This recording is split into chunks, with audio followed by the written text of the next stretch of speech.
Bupati Aceh Selatan, Tengku Amran melalui Camat Kulut Timur Kusmawi Mustafa SE resmi melantik dan mengambil sumpah dua kecil terpilih hasil Pilciksung yang berlangsung 2 minggu lalu.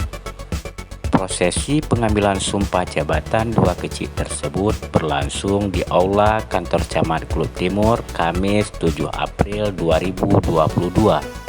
Adapun dua kecil yang dilantik pada acara yang turut dihadiri unsur Muspika Kulut Timur ini yaitu Mukrizan Kecil Laut Sawah dan Ismail Kecil Laut Cimanuk untuk periode 2022-2028.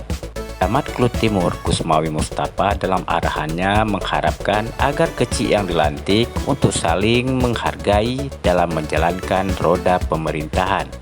Selain itu, Kusmawi Mustafa juga meminta loyalitas dari aparatur Gampong dalam membantu kecil dalam berbagai urusan ke depannya.